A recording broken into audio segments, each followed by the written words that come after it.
I'm going on an adventure!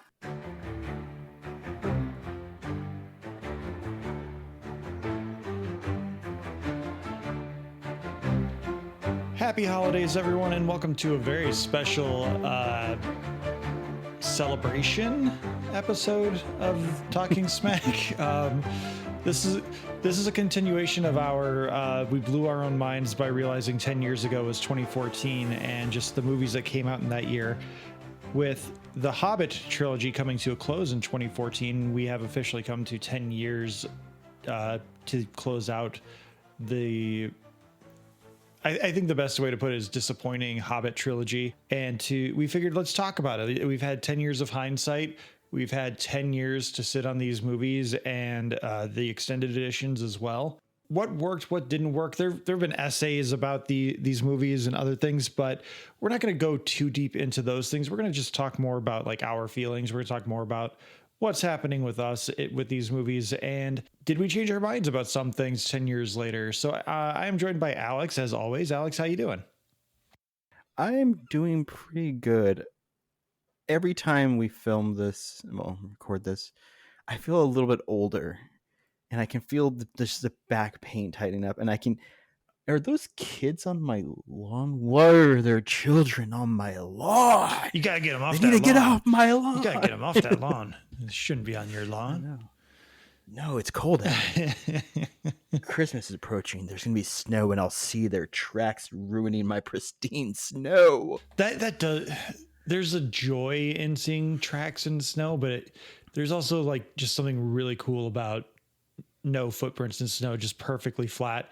A few years ago, we had like a really random warm day, and it created a layer of ice over the top of the snow, and it just looks so cool, even though it was extraordinarily blinding by like 10 a.m. when the sun finally comes up. It was beautiful. Like we don't get that a lot out here. Like you would get that more in more northern states, like way northern Wisconsin, Minnesota, North Dakota, Canada. Yeah, there's just something about that nice, deep, just layer. It's just so pretty.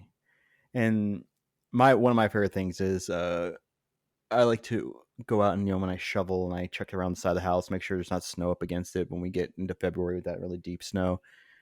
And I do like looking outside and seeing my little trudgy snow. And then seeing the mounds I'm creating by tossing it. But yeah, just that nice blanket where the world just seems a little more quiet, a little more still. And then you just can embrace that from inside, hopefully the warmth of your house with like a hoodie on and just snugged up. And it's like, oh. I love this time of year because to me, there's nothing better than a warm gingerbread cookie. Like you said, just that beautiful looking snow and just cuddling up and even just looking out your window at this time of the year. Like I yearn for the days of green. I remember one time when I was still working at GameStop, and I was just like in the doldrums of work, driving to and from in the gray, gross brown snow. And then I looked at a sign on the highway, and it was just this bright green, and I was just like color shocked. And I always like remember that because every now and then I'll look at the sky once the gray clouds kind of clear out and you just see the blue sky, and you're just like, yeah, there is color and beauty in the world. Like the snow is pretty when it's still, but when it's windy and it hurts your face and it's below freezing, I don't like it. You know what else I don't like? Is it my limited edition, the Hobbit Desolation of Smaug theater cup that I'm drinking out of today? Oh, that is actually it's not even faded. It's only been used. It like doesn't even have like the wear marks. You can see some like water spotting on the inside from the like few times we've washed it, but I made sure to wash it before I use this because I'm pretty sure it's been like 3 or 4 years since that thing's even seen daylight. No, unexpected visitors just knocking at the door and then not really introducing themselves and just storming into my house. Those are things I don't like. Well, those are called invaders, and you have a right to defend yourself in the United States. So you bust out that baseball bat, that gun, that knife, whatever you might have, and you take them out. No, if you're in the Shire, you just let them waltz on in and give them food. Well, before we get into talking about who's invading our Shire, we have to hear from the lovely Dan, who had me on for a Guess Who's Coming to Dinner episode not that long ago. We'll put the link for the episode in the episode description. But we're going to hear from Dan real quick, and we'll be right back to talk about The Hobbit: An Unexpected Journey. Fancy taking a humorous trip down a random topic each week? You do? Well, you're in luck. Casting Views, presented by me, Dan, and a host of guests, bring you just that. With topics from the world of entertainment, science, sport, and everyday life, there's bound to be a topic that's going to inform and amuse. Catch Casting Views every Sunday on all listening platforms now. And we're back. So, Alex, let's dive into this thing. Let's go back to 2012 when The Hobbit: An Unexpected Journey came out. Where were you in your life? How excited were you for this? Even knowing, I think even when they were promoting this film, most everyone knew that the Guillermo del Toro production process had fallen through. Peter Jackson took over, and they were extending this out to a trilogy. So where were you in your hype meter for this film? I don't know if you can see it, but if we're going back looking through the crystal or viewing Alex 12 The years ago. Palantir is not being used right now. That's off limits. I mean, I can hold on to it briefly and then get called a fool. Fool of a took. Apparently get to... But there's the hype train, which is coming into the station, and I'm at home. I actually did not go and see any of these in theaters because I was so over the machinations that were coming from that I was watching behind the scenes. I was super stoked for Del Toro's version. 2 films, him writing, crafting, Peter Jackson just kind of like standing aside, and Peter Jackson, Fran Walsh, and their partner standing aside, letting him do the thing. But New Line was having trouble. MGM was out of money. All that stuff happened. He left. Jackson came back over. Just seeing some of the initial stills, I was not buying into any of the, this is a high frame rate. We're not doing 24, we're doing 60, and you have to like go to a special theater with like special glasses for the 3D version. And I wasn't was it 48 frames a second? I think that was the limitation for theaters at the time. I think 48. It was some random number. It wasn't even 60 frames per second, which putting on my old man boomer hat here, 30 frames per second is fine. 60 frames per second is unnecessary. It looks gross. Yeah. So I actually didn't watch them. I watched the box office come in. I was like, that sounds about right. Some of the reception. I actually didn't watch this until about 5 years ago. Yeah, it was during the pandemic. It was about a little under 4 years ago, and I finally watched them all in one day. And in some ways, it was kind of a hate watch of the whole, like, I was right. They lost the magic, and man, especially afterwards when they start releasing like the home media, the Blu-rays, and the Lord of the Rings, the original extended editions that are like 4 or 5 discs, and you have dozens of hours of behind the scenes stuff on every single film. I would just rewatch those and the lore and how much fun, the excitement, the passion, the person making all the chainmail by hand, the cast just goofing off, not knowing, like, well, I was surfing yesterday and I have to be in the mountains today. And we all went bungee jumping, all the little things they enjoy, but the behind the scenes stuff that was coming out and being dumped on YouTube. And I was like, yes, this is a depressing movie, of course. And there's Peter Jackson upset, and you made Ian McKellen cry because you went full CGI and a bunch of stuff. Yeah, they drove him a little insane. There's a heartbreaking video of him sitting in a scaled down table and bench in just an encapsulated green room or green screen room. And he's just sitting there with like his hands in his head. And he's just like, I'll try to get it. Just tell me what I need to do and I'll try to get it. Because he said afterwards, like, I'm an actor. You're not giving me anyone to act with. You're telling me what to do and I can't feel what I'm doing. And he was just broken through that process. And I know it's going to be said by someone, but we are well aware that the reason they couldn't do like the forced perspective and they were forced to do green screen heavy CGI is because they were filming this in 3D because that was the thing to do at the time, because Avatar broke the system. So because of the way they're shooting it for 3D, they couldn't get the cameras to work with what the tricks they had made for the Force perspective in the previous films. And so they had to just green screen everything. And the lack of the ability, I guess, the inability to compensate because they needed to get that extra $3 a ticket, $5 a ticket for 3D audiences hurt this film so badly. Yeah. Just 2012, I was fully off the train and I wouldn't board it for 8 years. What about you? I was very excited for this film. I wanted to enjoy it. I wanted to give it the benefit of the doubt. Ricky and I had just started dating. We'd only been dating for like 2 or 3 months at the time. And I was really excited because Lord of the Rings was our Star Wars. That's what that was the trilogy that defined our generation. Truly. I was okay with them stretching it out because, you know, in Peter Jackson we trust, whatever. I was so excited. Ricky had given me a copy. I wish I would have brought it to show you, but it's just like a little pocket copy of The Hobbit. And I read through it while I helped nurse her back from her getting her wisdom teeth pulled and stuff. So like whenever she would nap, I would read The Hobbit for a little while at a time. I was in for it. I was ready for whatever may come what may, whatever. And I think the first one, especially looking back at it right now, the first one suffers from Kingdom of the Crystal Skull syndrome. We have this previous film where, yes, there's a lot of CGI and special effects that are used to augment the performances, the reality of the world. But it's used in such a way in the original trilogy that you accept it, even though it's not like the best when it's everything that's not Gollum. And there's some really cheesy stuff that happens, like Legolas sliding down the Oliphant's trunk during the Battle of Pelennor Fields or whatever that is in the Return of the King. I hate that moment. Like that is my least favorite thing from that original trilogy. But this one, I have not watched this movie all the way through probably since 2013 when the extended edition came out. And I played in the background because Howard Shore is the only one who showed up to work for this. Oh, and yes. I'm forgetting his name. Played Bilbo. Martin Freeman. Yeah, not Martin Short. He's very short in the film. Martin Freeman. Martin Short would be amazing. He would have been an amazing Bilbo in like the 90s.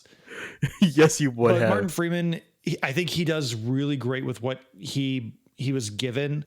And obviously Ian McKellen as Gandalf is just fun and charming the whole way through. But the immediate sense of padding that this does by having Bilbo doing like a 15-minute sequence of just Bilbo writing and doing the here in Hobbiton, this is what happens. Hobbits do this and hobbits do that. We know this. You don't need to do this again. I like the idea of using the Hobbit as a framing device, which is probably something that carries over from Guillermo del Toro's version. I could totally see them having planned to do like Peter Jackson directs the prologue and it's very Lord of the Rings.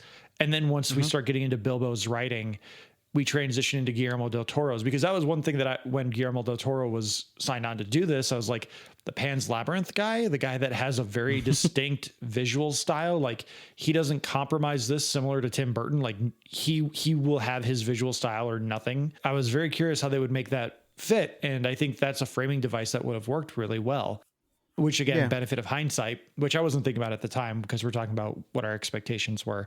But these are just little things that popped into my head the last couple of days after having watched An Unexpected Journey for the first time in its entirety in probably 9 years. So going into this movie, having not seen it in its entirety in however long, I had kind of convinced myself that it's a little bit of the Phantom Menace, where the first like 30, 35 minutes are really good.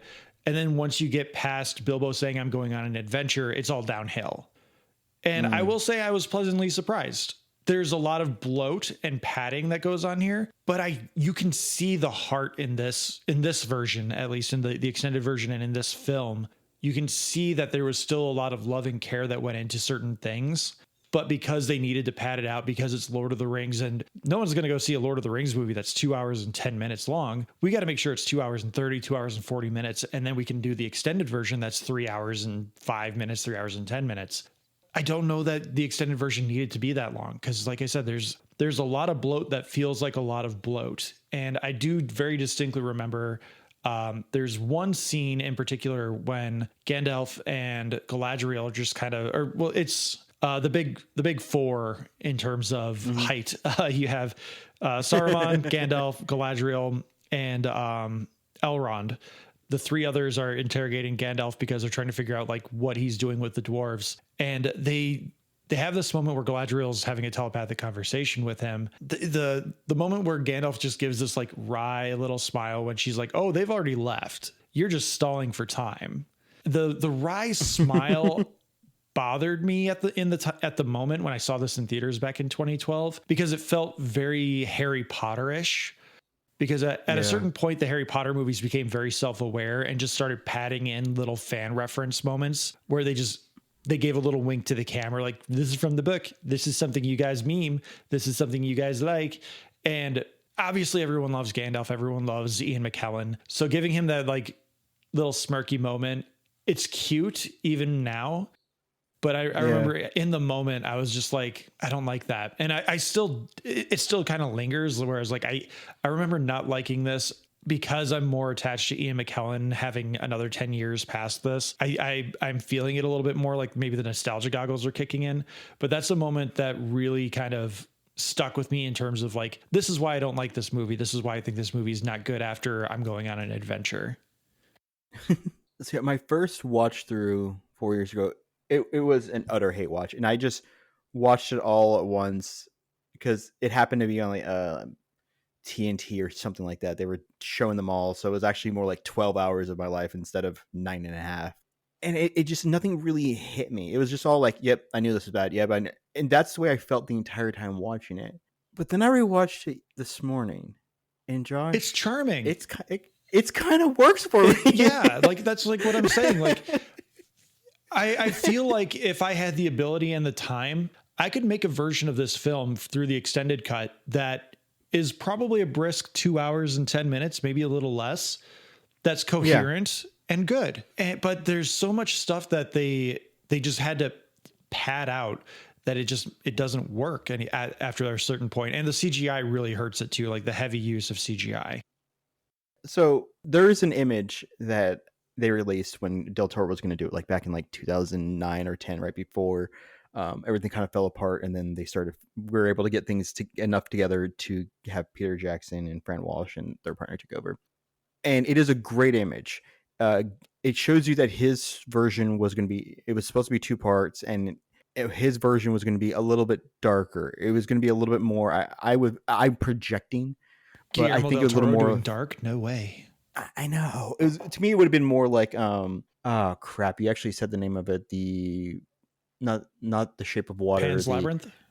Pan's Labyrinth. Thank you. Where it is still kind of a children's tale, but you can have a little bit of darkness in there. Gandalf's robes are really dirty. You can actually see all the dirt and grime under his fingernails. His beard's is like soot covered or something with the gray. And you can see he's going for a slightly different angle. Now, I feel like the movie is charming, and it is a little padded because you can tell they were just trying to stretch 2 into 3, and especially when you have rewrites. And you're right, the CGI is bad. Like when Gandalf is walking with the rest of the dwarves inside of Bilbo's house, that is so weird because you can tell they're not in frame together, but then they kind of are, and especially when then at the table together, like there's one moment where like Gandalf moves like his arm and it like touches the table, but you can kind of tell they just blurred it because maybe he interacted with another actor who wasn't supposed to be there at that moment because they were just trying to fit everybody in the frame with the composites and stuff. But the first like 9 minutes, I forgot how good that was. In the Lord of the Rings, we have Galadriel doing the story of the ring and how it disappeared and someone who wasn't supposed to find it, But this one actually, it works. Yeah, the fall of Erebor and the Lonely Mountain. Yeah, it's beautiful graphics, the way it's done. You can tell those are a bunch of actors on set. You get really good views of all the different dwarves. I actually respect the hell out of that. The 12 dwarves, I have no clue what their names are other than there's Thorin Oakenshield and there's Handsome Guy. If you could quiz me, because I feel like after this rewatch, I might remember. But I don't know. Okay, let's do that. Pull up the list and let me see if I can do it. All right. Let me see. We'll trim this. Okay. Here, hold on. Okay, I got All the right. 12. So we've got Thorin, Mm-hmm. Dwalin, Balin. Are those Feely, two different Keely. people? Or Dwalin and Balin, yeah. Dwalin is the short, gray-haired one. Balin is slightly taller, bald. Mhm. So Thorin, Dwalin, Balin, Keely, Feely, Oin, Gloin, Bomber, Biffer, Bofer, Nuri, yes, and Dory, yes, or Ori. Nori and Dory. And then you have Gandalf and Bilbo to make the company 14. Wow, that is impressive. All I know is Thorin Oakenshield and Hot Guy. I remember Bomber mostly because in the books, his name might as well be Poor Fat Bomber. Yes, Because Tolkien loved just pointing out how fat he was and how unfortunate it was for him to be that fat, because every single situation they ended up in, it was Poor Fat Bomber. yeah. But the makeup on them, especially when they're in Hobbiton, it's fantastic. You do get a sense of all the personality of them. And so anyway, go back. The prequel opening, great. Showing Ian Holmes writing a little bit, great. But then Elijah frickin' Woods walks into frame. I'm like, oh, that's right. And that, like, He's 10 years older. yes. And no offense, he he gets looks very young when he goes to that forest. yes. And I was like, And Ian Holm looks older too. Like Yeah. he's leaner. He sounds older. Yeah. Like it's a little bit of James Earl Jones in Rogue One, where you're Mhm. like, oh, he's old yeah. now. And they didn't need Elijah Wood there. They could have had maybe he was writing this stuff at the Elven Forest where he starts to age suddenly, because once he gives up the ring and he goes to hang out with the elves, he suddenly just gets old, you know. Mhm. But obviously that's not where he wrote the book, and I mean, just being faithful, but that was just unneeded. And hammering the sign, no entrance party guests, that was just unneeded. But then it starts to pick up again, because once Gandalf shows up and Ian McKellen is doing his thing and Martin Freeman is being just this dour sourpuss. They nail that Oh. scene. Like that's taken directly from the book. I'm looking for someone to share in an adventure. Yeah. Like that is pitch perfect, that scene. The when the dwarf starts showing up, I loved that. And to me, this movie works with he's annoyed by it and all this stuff. I didn't need I hated the line, and what they did to the bathroom, my plumbing's just short. I'm like, really? I didn't need a poop joke in here. Your house is already wrecked. We see people literally scraping off mud on your grandmother's trunk. You are worried about them doling the cutlery. I didn't need that line, but the cleanup they do to make the house clean again after they're finished eating is charming. It's just adorable. I like the song. Yeah. That's also straight from the book, but I hate how weightless the cleaning process is for You them. mean the plates fly? It's where they like bump it with their elbows and they're like catching things and throwing it. Yeah. Like I love Bomber like cleaning the plates by eating the crumbs off and Yeah. just like shoveling it into his It's face. cute. Like I love all that. Yeah. I like the song. I like that they're having fun. They're jovial, but there's something off with the way they're using the CGI, because again, it's just very weightless. Mhm. It's like Breckenmeyer holding Garfield in the Garfield movie. He's not doing anything. He's not holding anything. He's just got his hands here, and they're like, "We'll just CGI it. Don't worry about Yeah. it." They don't know what they're doing. They're just doing something, and the CGI artists have to kind of render it Yeah. based on what they're doing. And it's obvious that they're not handling or doing anything in it. And like that's where the uncanny valley just goes over the edge in those moments. And I that's where I'm like, you're taking me out of this what should be fun moment. I love the Misty Mountain song that they just start singing. Mhm. That part is fantastic, especially the extended edition where they sing the entire, like, I swear it's a 12-minute song. But it's only like 2 minutes and 30 seconds, but it's very it's good. very somber.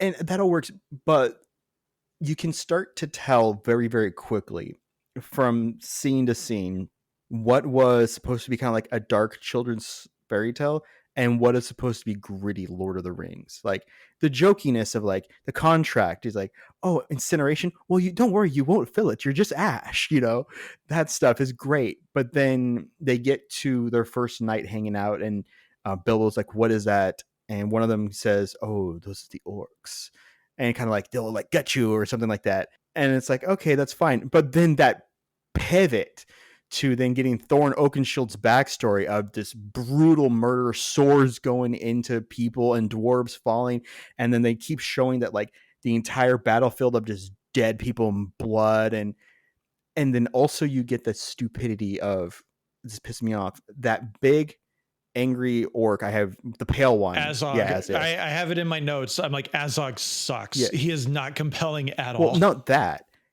but that it's CGI. You see all the Yes, that dwarves, too. great makeup. Some of the orcs, great makeup. But then you have this weightless CGI monstrosity who, when they go from a close-up to somebody who has makeup in frame, in camera, to then like a wide shot of this very tall orc who is just not there. It's so bad. Mhm. And especially that pivot of like the jokey of like, well, they'll come and they'll eat you alive, to then, I got my name from the battlefield of death. It's like, oh god, dude, it's so total whiplash, and just the seesaw effect of joy serious is so rough. I think for me, I agree 100% that the Azog character, like I said, I think he sucks just in general. He's not a compelling villain. He's not, and like they get rid of him in the next movie. Like he's not even the perpetual villain. No. He's just there for this one to kind of humble Thorin in a way. I think the framing device of that sequence kind of throws me off every time I watch this, which is now 3 times in its entirety, because Thorin walks like 6 feet away. Yeah. And then Dwalin is like telling the story of how he got his name and the rise of Thorin amongst the dwarves. And then he's like, that's where I saw him, one I could call king. And then Thorin turns around like, you told that story very well. You made me sound very good. Like it made it seem like he was posing, waiting for that line, like they had rehearsed it. And I hate it. I don't like it. It's one of those moments that he needed to be a little further away. Like he needed to just like excuse himself and not be there, because maybe he could just go off and scouts because he's so paranoid and like hateful of orcs. Yeah. And then he comes back like shortly after, and he's just like, we're clear. And like you can deliver the line just before he comes back. But again, he heard that line. Yeah. There's no way he didn't hear that line. Great. And he's like, I should turn around heroically right now. That would be good. Yeah, I think that would make Bilbo really impressed. Yeah, especially when he obviously could hear them, because he turned around and was like, orcs are no laughing matter, or some crap. You know, it's like, oh, come on. Yeah, he's not that far away. And Dwalin is using his normal speaking voice, so he can hear him. And he's just like, that's a good part of the story, Dwalin. Yeah. So like there's little nuances with this that, again, I think there are genuinely good scenes that echo the greatness of what the Lord of the Rings is, or the Lord of the Rings trilogy is, but it's padded and obviously hastily put together because Peter Jackson came in like 3 months, 6 months before they started filming. Yeah. There's practically no pre-production because they were trying to find a director, because Peter Jackson was still so burned out from filming 3 movies in 3 years in 1999 to 2000. And he's just like, I can't do that again. And like, it will kill me. But he had to do it anyway, because someone else was going to come in and maybe not be as honorable to what he had created before. And I respect him for coming back and doing it. But I do think that this movie kind of signifies a lot of what has come up in the modern era, where it's like, we've got a release date to meet. We've got a property that is huge. We need to meet that release date no matter what. And that's kind of bled into what's going on here, because again, there's already some ill will for this movie, because everyone knows you've already stretched out what should be probably 1 movie, maybe 2, into 3 movies. And there's other little things that I like about specifically this one. And I really want to know who it is. Who decided that Radagast the Brown needs to have half his face covered in bird poop? Because Radagast is, I know he was a doctor, right? He was like the 9th Doctor or something. 7th Doctor, Sylvester McCoy. 7th? Yeah. Oh, I be nice love to it. him. I love his cadence. I love his ability to go high and low with his voice and be silly Yeah. and then go down. But like, I need nothing to do with Radagast the Brown. I'm sorry. Like, obviously they Chekhov's gunned him when they were talking about the other wizards, Yeah. and Gandalf is like, "Oh, I think Radagast is a very good wizard in his own way." And the minute he showed up and you see him covered in bird shit and Bird nests under his hat. it's yeah, he has too much going on, and this is one of the things that I put in my notes too, because there's a lot of the little things in the action that I don't think is necessary, and I think it takes me out of the moment. There's a lot of Jack Sparrow influence in this movie, and I think Radagast is kind of a big part of it too, where he's a little over designed, where like, oh, we need him to have this distinct visual look.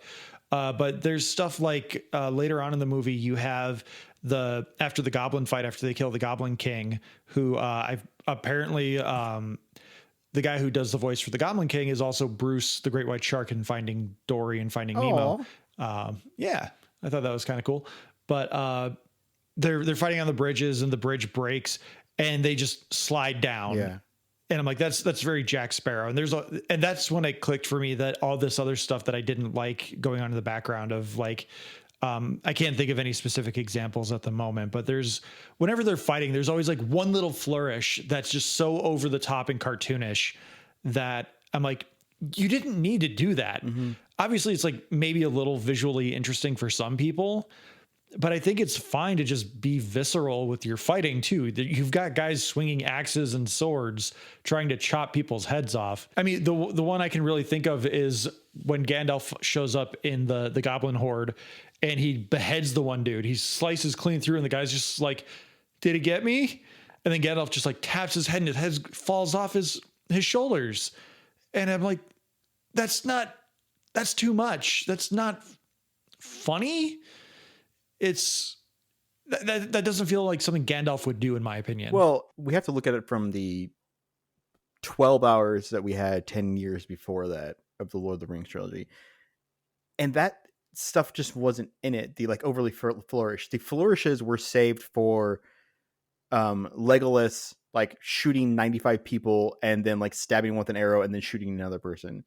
And then sledding down the stairs on a shield. Yeah, and it was kind of given having a gay old time yabba dabba do now on the elephant's trunk. Exactly. But none of the others had that. And like, especially, I mean, look at Gimli. Gimli, part of that I'm assuming is because the actor didn't really want to rehearse. As the behind the scenes stuff of like, well, someone would try to rehearse and then Gimli would just be like, yeah, I'm going to hit you and you and you in that order, Or, I mean, of course we have Aragorn, who is just a straight up just sword for Aragorn thing. It was just a straight up. Aragon is dragon without the D. Yeah. That's a different book. Sorry. Where he was just a straight up sword fighter who just did big wide swings. That's all his slow-mo stuff, was him swinging and looking pensive. And did you know that during that scene where he kicks them?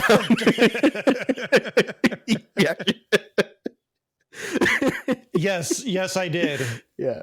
He broke his toe kicking the helmet, and the scream he let out was because he broke his toe. I didn't know if you knew that.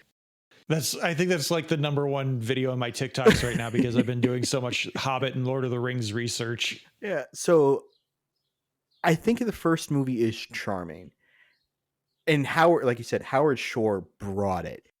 Turning the Misty Mountains song into the theme of these movies, plus winding them all into the Lord of the Rings themes that we know, the Shire theme and all that. Like, oh, perfect. No, it is uplifting. It is fun. Like you said, the moment that Bilbo runs out going, I'm on an adventure, and the music kicks in, and you hear a little bit of the Lord of the Rings, but you hear the in the Shire stuff, and it's just spun differently. I absolutely love it. It just, the padding and other stuff gets to me.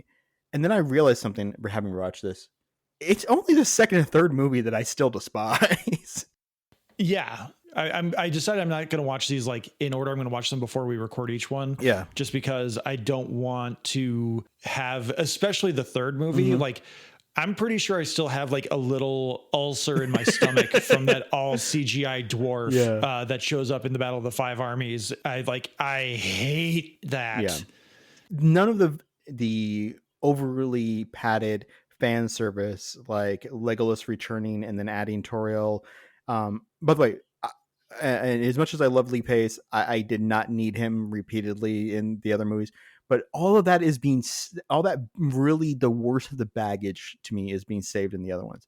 This one, like you said, trim it down to like 158, 210.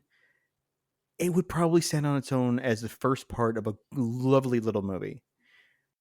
Yeah, it could be part 1 of part 2, or like you could trim out the fat of 2 and 3 and make a really okay part 2. Yeah. I don't know if you could make a good part 2, but there is a great movie hidden in the fat of this movie. And anytime that they allude to or show Smaug, it's so good. When the prequel of The Fall of the City, you don't even see the full body, you just see fire and like a leg and stuff like that.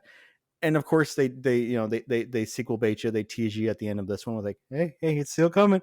Big dragon still coming, guys. Which I know we got a great Benedict Cumberbatch did a great job with his Smaug, and traditional great looking dragon that you expect, especially they pay homage to the Hobbit book with the look of them, the Hobbit cover. But Peter Jackson's chonky weird dragon could have been really cool. You mean Guillermo del thank you, Toro's? Guillermo del Toro's chonk dragon, but that concept art was released of like just everything's just more like veiny and thicker, and because he wanted to, like, in my opinion, he wanted to make you that this dragon's invincible except for that one spot, so you get this like really thickly layered body and armor and rolls, and who knows what other kind of weird stuff is dangling, whiskers or something. There's some weird concept art. It's Guillermo del Toro. Yeah, he's going to have a lot of stuff. Yeah. So I know we're talking a lot of negatives here, but like we said before, though, I'm looking for someone to share in an adventure, the good morning bit, the dinner meeting bit, the riddles in the dark where Gollum comes back for just that one scene is also, I remember when this movie came out, like that was the one thing everyone talked about was the riddles in the dark scene kind of saves this movie, which I don't think is necessarily wrong, but I do think that it's the best part of a very cluttered conclusion to the movie, because it takes place with like 30 or 40 minutes left in the film, at least in the extended version.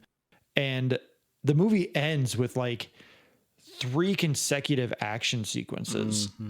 You have the stone giants, then you have the goblins, then you have riddles in the dark, then you have more goblins, and then you have the fight with Azog and his orcs, and then you have the conclusion.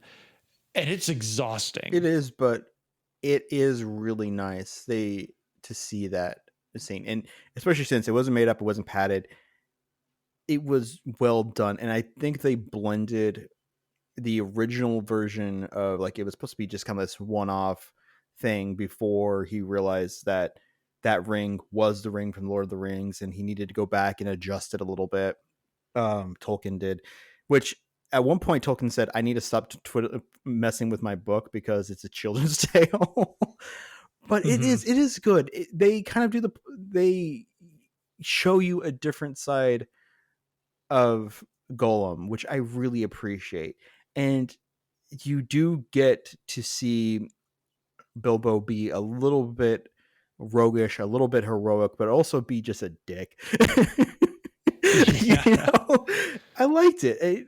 There is the score is a little foreboding, and they do film it with the whole like, guys, you guys know what this means, right? In about 60 years, this is going to mean something. There's a little bit of that, but it works. It's just, it is, as you said, and you're completely right about it. It is a lot at the end of an exhausting movie that we've had. The first like 40 minutes of were really good, and then we kind of trudge our way there. So I have a couple more things to skew negative, and then I have a sound clip that I want to kind of maybe skew a little more positive before we wrap up here.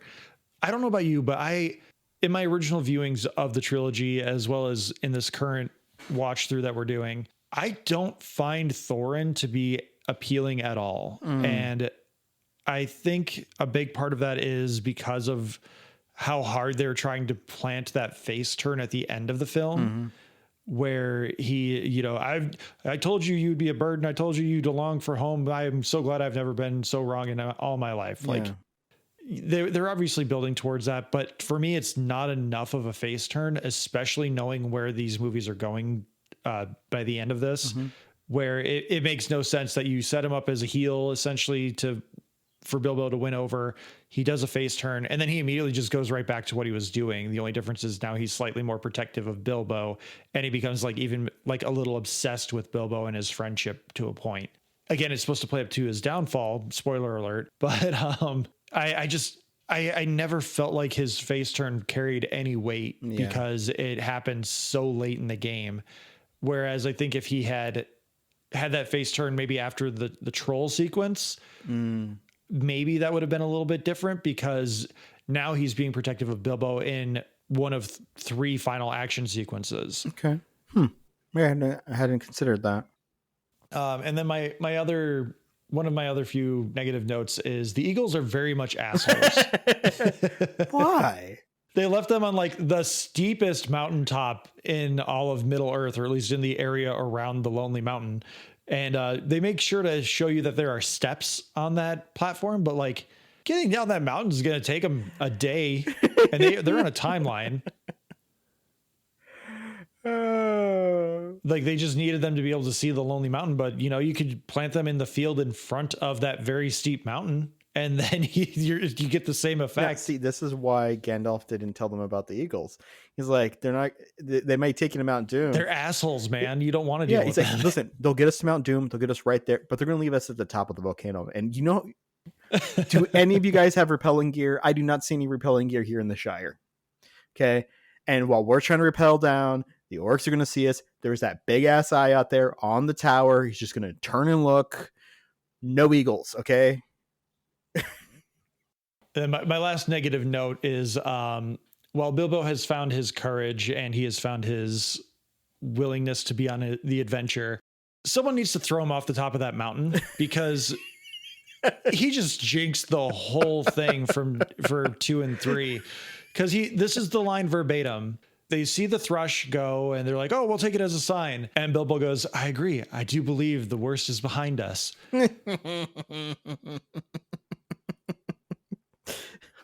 You don't say that shit, Bilbo. I know this is your first adventure. You don't say that thing. You don't. It's not advised. That does remind me. There are 2, maybe 3 moments in this film where they obviously set up for the person to be proven wrong. Number 1, the entire reason they're going is it's been 60 years since anybody has seen or heard from Smaug. Therefore, he must be dead. It's like, really? Dragons live forever, and you're saying 60 years is long enough? You don't think maybe he's just sleeping? Or maybe, I don't know, had a large nap? Or got stuck inside because he's a chub dragon now? Also, on that point, who made that prophecy? Did like they got kicked out of Erebor and someone just went, we'll be back. Let's make a cool rhyme about it. Yeah. And then Thorin Oakenshield going, because he chopped off the big orc's arm. He's like, he's been dead. He must be dead by now. He died of his wounds. It's an arm. Really? I don't think even back then they would die from their arm wounds, especially an orc who like is disease embodied or something. Right. And have restaurants because meat's back on the menu, boys. Let me just drop kick you out this window here.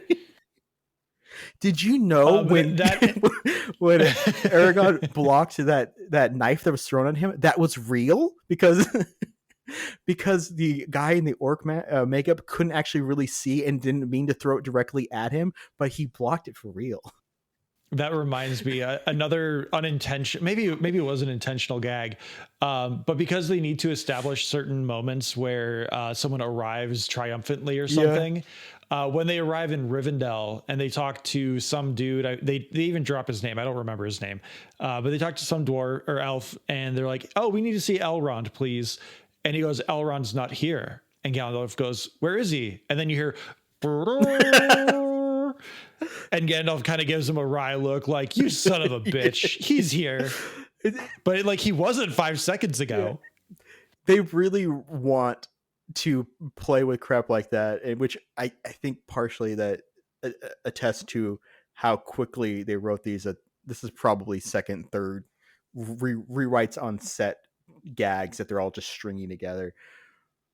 But they really wanted a on the third day look to the east of the rising sun triumphant moment, and they give that to everyone, unearned or not. And that's actually a really good segue into what I was talking about, where I kind of want to go a little positive before we wrap up today. Yeah. So everyone knows the good in this world, Mr. Frodo speech that Sam gives in the Two Towers. Yeah. It's iconic.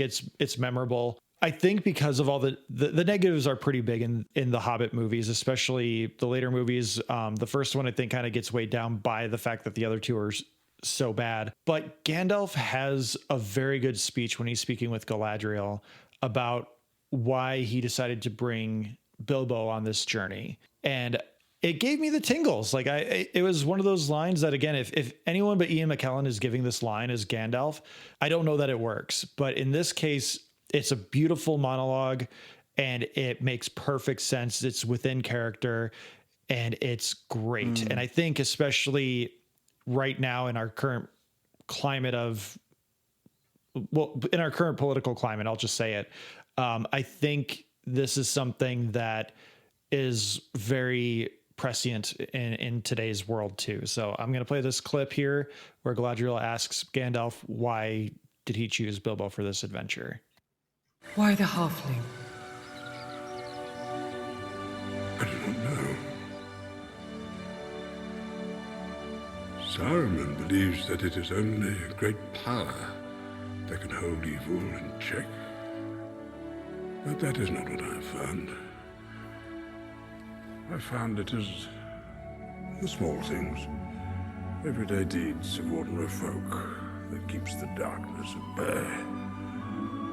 Simple acts of kindness and love.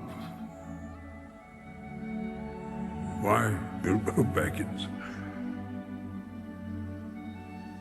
Perhaps it is because I'm afraid. And it gives me courage. I'm tingly right now. Like I've got goosebumps. Like it's perfect. You have the Lord of the Rings score behind it. You have Ian McKellen being extraordinarily sincere in this moment. And it's pitch perfect for what the like thesis statement for this movie and this trilogy is overall. I have no notes on that moment. And like the Rivendell sequence is one I remember not enjoying, but I think it's mostly because of the extraordinarily unnecessary CGI dwarfs taking a bath. Yeah. Like that was the one sequence where I was just like, it takes a moment that is heartfelt, beautiful. And then the bath sequence happens before this because the dwarfs are already on their way out. But there's just the negatives outweigh the positives so heavily in some of this movie that it becomes hard to have a favorable thinking about this film. But having 10 years time to sit with it and coming back to it and just kind of trying to look at it from a different lens of, instead of looking at it for like the satisfaction of I'm going to get my Lord of the Rings fix, trying to find something in this. And that's kind of what we're doing with this trilogy. Like the idea was we're going to celebrate ending with a question mark, this trilogy, but at least with this first one, I came away more positive about the film, which I know we've talked about a lot of negatives today, which it's easy to skew negative, but I wanted to end positively because I walked away feeling a little better about this movie in particular than I had felt about it for the last 10 years. Oh, definitely. I didn't go see them in theaters. I was just in my meh phase, and then watched them on TNT. But I'm like, all right, Josh gave me the assignment. Let me revisit this because all I'm gonna remember. All I'm gonna be is like, well, Legolas things like that wasn't in the first one. Well, Tauriel, not in the first one, dude. I'm like, oh, okay. Well, the Battle of Five Armies, that's literally the last one. I was like, okay, so let me take a moment. Let me start rewatch as we do this. Rewatch each one, and put it on first thing in the morning. And I was like, oh yeah, this is good. This is is it hitting S tier? No, but there are No. charming moments. The makeup is astounding. The music is just pulls you into the good moments, softens the bad ones, and the actors, the set design were trying their damnedest of like, we need to recreate magic, and in many ways they did. It's just the bloat takes a bit away from it, which is we're going to see in the next ones if has that baggage carries on. But for the first part, yeah, I see why this made $1 billion. I see why people were mostly favorable to it, and I didn't hate the 3 hours I spent with it. If anything, I found myself, as it kept going, I found myself going, man, I was hard on this thing. I was mean to this thing. Instead, it's just, does it hit the highs? No, the lows are way low, but it's still charming. And Ian McKellen, Elrond, and damn Martin Freeman just make this damn thing so good. So I have to ask, because I did find myself liking one dwarf more than the other ones, and maybe it was intentional by the film, I'm not sure. But did you walk away thinking like, I like that dwarf? Yes. It wasn't Thor Oakenshield. It No. was the slightly chubby one, which is really hard to kind of pick out. But The one that narrated the story about Thorin? yes, Dwalin? yes, I really like Dwalin. I like Dwalin as like the fatherly figure of the group. But my favorite was Beaufort, actually. He's the one that has like the Took hat, and he's a little silly. Yeah. He's the one that kind of gave Bilbo the go ahead to just kind of leave if he wanted to. Yeah. He was like, we need you, Bilbo. Like, I walked away liking him a little bit more. I remember not being a huge fan of his because he's kind of the exposition machine. Mm-hmm. He's the guy that, like, when the stone giants start having their big fight, which that sequence also doesn't make sense because it's incomprehensible as to what's happening. Also, like, Beaufort just chimes in like, the legends are true. Stone giants. Like, okay, man, we have eyes. Like, okay, you can say the legends are true. Yeah. You don't need to add stone giants. Like, that's fine. But I did find him really charming and very sincere as well. I think mostly his performance was meant to be the exposition machine alongside Dwalin and a little bit of Gandalf, but Gandalf was more established. So I didn't think that it didn't feel like he needed to explain the world as much as the other dwarfs needed to kind of educate Bilbo on what they're doing. And I think overall, the dwarfs that do get play for the most part are not insufferable, other than the one that's like supposed to be the young baby one. He is insufferable. Like, he's the guy that chimes up at dinner. He's like, I'm not afraid. I'll go up to him and knock on the door myself. It's like, shut up, you're a child. So part of it is, you have the Fellowship, which is what, 7 people total or something like that. You have the 2 humans, Elf, Gimli, The 4 hobbits, Gandalf, and the 4 hobbits. So 9. 9. Sorry, yes, thank you. 9. When you go from 9 to 14, it's pretty rough, especially when 13 of those 14 are dwarf hobbits. You don't have like, oh yeah, the blonde one, the tall one, the wizardy one. And then you have the paired off, idiot hobbits, and then you have the 2 carrying the ring, and of course Chubby Sam. But yeah, you can kind of tell who's being characterized as what to be more familiar for the audiences, because obviously Thorin's supposed to be a little bit of Aragorn. Yeah. And then you have Dwalin, who's maybe more Legolas in terms of his exposition. Yeah. And then you have Keely and Feely, who are supposed to be Merry and Pippin, but Feely is also supposed to be a little bit of Legolas since he's got the bow. Yeah. And then every other dwarf is kind of just thrown out into the background to be just there. Yeah. You have the one that has like the axe in his head and he just kind of mumbles in Dwarvish. Well, which I didn't even, again, sitting on this for 9 years, it never clicked for me that he has an axe in his head, even though they say he has an axe in his head. Like, it blends in because they're all so gimmicked up. It is partly, part of it is needing to fit so many people in. Cause like in the movie even does it. You have one dwarf show up, then another dwarf, and then like 9 all at once fall through the door. Mm-hmm. And then you have Thorin smoldering his way in.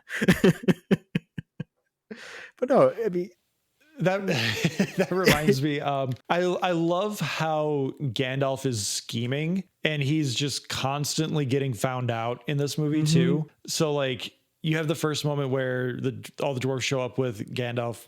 Once you have Dwalin, Balin, Keely, and Feely show up, and then once Thorin shows up late, once they do the Bilbo, that's what Bilbo Baggins hates song. Yeah. You hear the knock, and Gandalf he goes from smiling to like, "Fuck, he's here." Yeah. Like this guy's here to ruin our good time. And then you have the moment in Rivendell where Saruman shows up, and he's like, "Fuck." Like, not this guy, not right now. I don't need a talking to from my boss. It's so silly, and that is part of the joy of it. It's like, yeah, this is adorable. I love it, you know. And I think that's indicative of when Ian McKellen is around other actors. Like, you can really feel when he's in his element compared to where he isn't.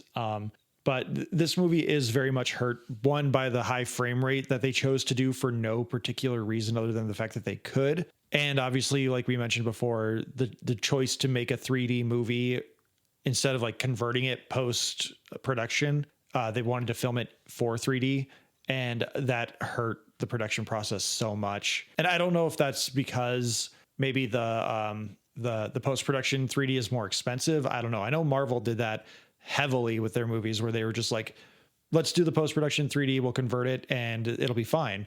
But there are like 3 or 4 moments where they do the 3D thing where they like throw something at the screen and it's just not, yeah, I hate that gimmick. All right, Alex. Well, I think that's a good place to wrap up here. So we'll be back in just a few days' time to talk about the desolation of Alex's heart when Lee Pace shows up on his stupid moose. Also known as the desolation of Smaug. I love Lee Pace. Let everyone know where they can find us and what they can do on our Discord. Our Discord is tsmackpod@gmail.com. It is a place of friendship, rivalries, unsolicited opinions, inflammatory arguments, and random news. And of course, Matt is there lurking in every sub-Discord there is. So you can join us either by looking through Discord for Talking Smack Pod, or you can hit the link in the episode description below. You can find us on all the social media platforms at Talking Smack Pod, including Blue Sky, Instagram, Threads, Hive Social, Facebook, YouTube, and TikTok. Email us your thoughts, questions, reviews, comments, concerns to tsmackpod@gmail.com. Thank you to Leo Allen for these lovely tunes you're hearing right now. Thank you to Beppo for our original avatars, Retro Oil Studios for our Ricky avatar. Please like, subscribe, rate, review on your podcatcher of choice. And most importantly, Alex, thank you for being here. And dear listener, thank you so much for taking the time to be here and listen with us. We'll be back in a couple days' time to talk about the desolation of Smaug. This cup is so big, I have to drink it like a baby. So I have a question about these dwarves. 42. That's correct. But there's 12 of them. Do you think any of them have like a dagger in their head? Or do you think any of them watch Star Trek? If Baggins loses, we eat it whole. Fair enough.